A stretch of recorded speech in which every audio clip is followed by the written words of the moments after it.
বিসমিল্লাহির রহমানির রহিম। আসসালামু আলাইকুম। সম্মানিত গোপালপুরবাসী, আসছে আগামী 28 এপ্রিল যে উপনির্বাচন অনুষ্ঠিত হতে যাচ্ছে, উক্ত নির্বাচনের সুশৃঙ্খলা বজায় থাকুক এই কামনায় আজকের আলোচনা শুরু করছি। প্রিয় গোপালপুরবাসী, জানেন, আপনারা আমাকে চেনেন, অনেকে আমার ব্যক্তিত্ব সম্পর্কে জানেন, অনেকে আমার আত্মীয় স্বজন সম্পর্কে জানেন, অনেকে আমার কর্মজীবন কী করি সেটা আপনারা জানেন। কিন্তু আজকে একটি প্রশ্ন নিয়ে দাঁড়িয়েছি। আপনারা জানেন, এটা আমি গোপালপুরবাসীর উপরে দাবি করে এই কথাটা উপস্থাপন করছি। আমি গোপালপুরের সন্তান, অতএব আমি আপনাদের কাছে সামান্য একটু কথা নিয়ে আপনার ভিতরে আমার ভিতরে একটু মনোমান্য সৃষ্টি হবে, এটা আমার কাম্য নয়। আর আমি বিষয়টা নিয়ে যে দাঁড়িয়েছি সেই বিষয়টা হলো, আপনারা জানেন আমি কয়েকদিন আগে দীর্ঘদিন জেল খেটে বেরিয়েছি। আপনারা জানেন আমি একটি ওয়ার্কশপের একজন ক্ষুদ্র ব্যবসায়ী। আমি সকাল 8টা বাজে আসি আর রাত 12টা, 1টা, 11টা বাজে যাই। আমার হাত সাক্ষী দেয়, আমার পাও সাক্ষী দেয় যে আমি হালাল রিজিকের প্রতি আস্থা আছে এবং সেইভাবেই আমার জীবনযাত্রা পরিচালিত করি, হালাল রিজিক খাওয়ার প্রতিযোগিতা করি। কিন্তু দুঃখের বিষয়, আমার চেয়ে অসংখ্য মানুষ আছে এই দেশে, অসংখ্য মানুষ আছে যারা চাঁদাবাজি করে, রাহাজানি করে, লুণ্ঠন করে, যারা মানুষের টাকা আত্মসাৎ করে, পরের ঠকায়, মিথ্যা কথা বলে, চুগলখড়ি করে, বিভিন্ন অপবাদ আছে। কিন্তু তাদের চেয়ে আমার চেয়ে তারা কতটুকু ভালো? আমার চেয়ে অসংখ্য মানুষ খারাপ আছে এই দেশে, তাদেরকে ধরা হয় না। আমি কর্মজীবন নিয়ে আমার মা, আমার আত্মীয় স্বজন যারাই আছে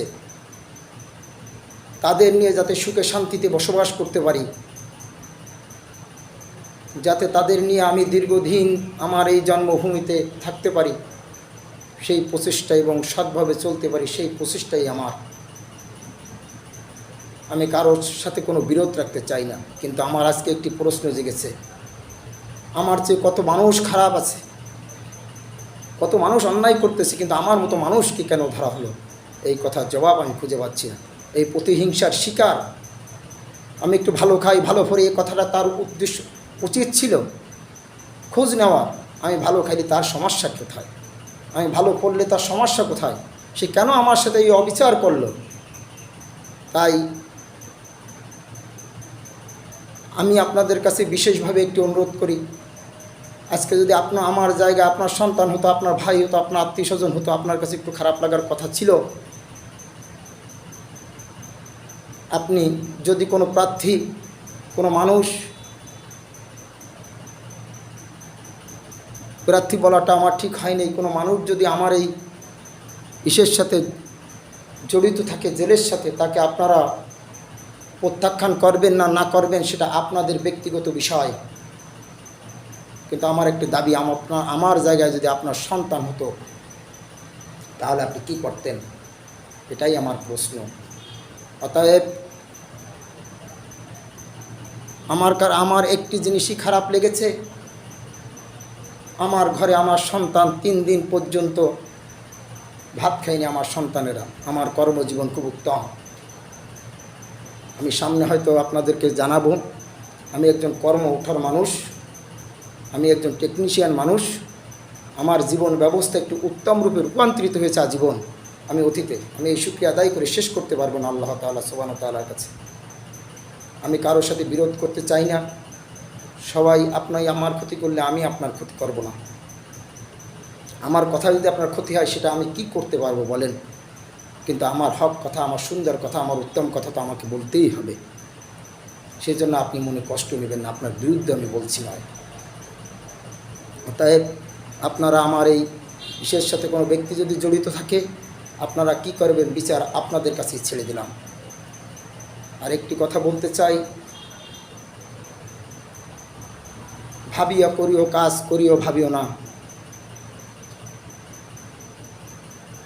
আমরা সবাই মানুষ, আমরা এক জায়গায় বসবাস করব। আল্লাহ হাফেজ।